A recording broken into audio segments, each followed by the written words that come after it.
Craig, we've just talked about Fast and Furious, which I'm pretty sure you've talked about 100 million times. But let's focus a little bit on you now. What we would like to know is your personal history with cars. So, what your first car was, and what you have now, and everything along the way. Oh gosh. Well, like most young people, my parents did not buy me a $100,000 Nissan GTR as my first car. I Mhm. had a little turd car. It was a four-door Isuzu iMark in this country. I think they call it the Gemini in other parts of the world. The Um, Gemini. the Gemini, yeah. So it was silver when I bought it, and then I painted it Porsche red and put a big wing on the back of it. And we didn't have neon lights back in those days, so we had to go find the trucks, the big lorries that drive down the highway with the lights. We had to take those off and then stick Right? them underneath our car. That was our poor man's neon kit back in the day. I come from That humble beginnings, okay? that's a fastback, isn't it? It's a It's what? fastback, isn't it? No, it wasn't. The There's two versions. There's a two-door hatchback, fastback, and there's a four-door sedan. I had the four-door sedan. Oh, you had the four-door sedan. It wasn't my Okay. choice. It was a free car. My dad gave it to me, so there was that. So I Okay. Go started ahead. off with that, and from there I had a V6 Capri from Europe, and then I went into Datsun 240Zs. I had two 240Zs at different times and a 260Z. After that, I've been through Datsun 510s, a Firebird, an old Camaro, some Mustangs from the early 1990s. God, there's a bunch of cars. I've had 40 something cars in my life, and then after Fast and Furious, I went through another Supra, 1,000 horsepower. I can't remember some of these cars.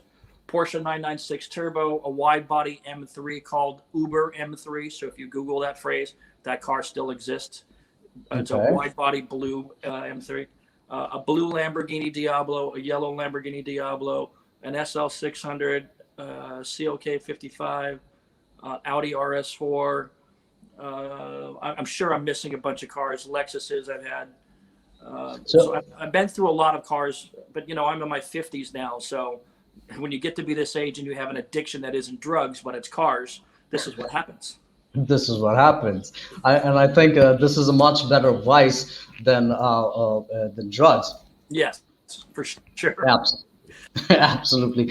So let me ask you this. Let me cut you off and ask you this. Why a Diablo and not a Countach?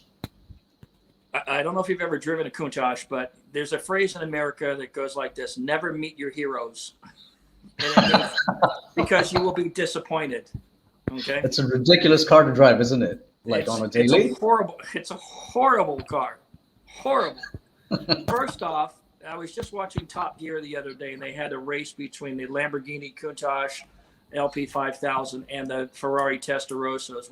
That's the picture of a car that I had on my wall. Everybody in my age grew up with a Lamborghini picture on their wall. Me too. Me too. And when I finally got to drive one, I was like, "Oh God, this is horrible." But by that time, I was in the early 2000s, and the cars had come a long way since then. It's very difficult to back the car up. They're very mechanically unreliable. The fit and finish Sure. is horrible. Where they put the radio in the car is just stupid. It's like, I don't know what they were doing, but it's a beautiful car to look at. It is a rolling work of art for sure, but it is just not a good car. And the number one thing for me is that I don't care how well the car looks. Looks are secondary. It's like Looks getting is- married, right? Right. Right. You usually pick somebody, if you're smart, well, a woman is good down to her heart and down to her soul, right? Right. She doesn't Right. have to be, Miss Bangladesh, right? No, No, especially not now. yes. Okay, Right. well, there you go. But you find something you like. And the same thing for me. A car has to have a soul. A car has to have performance that I can rely upon, and has to put a smile on my face every day. That's my main criteria. So That's with really that said, my current car is an R35 GTR. This is the car I've owned the longest in my life. I've never owned a car more than 4 years until this car. And now I'm going on year 6 with this car, with my 2015 GTR. And it's been the best car I've ever owned. Why has this car stood out more than any of the other ones? Well, if you just do it by the numbers, 0 to 60 is religiously around 2.8 seconds. Name another car that can do that for under 300,000 miles, Jesus. right? You Right. you do a few modifications, intake, exhaust, fuel injectors, fuel pump, and a tune, and the car runs low 10-second quarter mile, 10 O's, 10-1, and you Right. can drive Right. it every day. It has navigation system, it has air conditioning, has heated seats, it has a usable trunk. Um, it's people say it's expensive to maintain. It's not. So I spend about $1,800 every 18 months on this car to maintain it.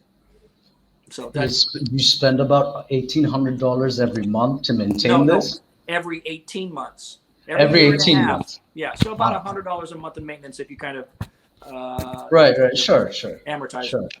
So sure. Miss Fairuz Nahreen has joined us in the show. She says, such an anticipated show. The Bangladesh car community loves you, Mr. Lieberman. Miss Fairuz Nahreen is actually one of the most talented individuals that I personally know. She's been a hardcore viewer of this show for since the very beginning, and I think that one day she's going to run for office in New York, in America. wow, okay, Yeah, that's that's what I think. only about 3% of my followers are women. So it's, Oh I yeah. mean, yeah, and mostly from outside the United States, if you can imagine that. But it's always Hmm. fascinating to me when women take an interest in the car community, because Hmm. I have found, as you probably have, that people who come into the community, no matter what their knowledge level, they Hmm. soon develop a passion for it. Like, and it's the same thing with all the women I've seen come through the community.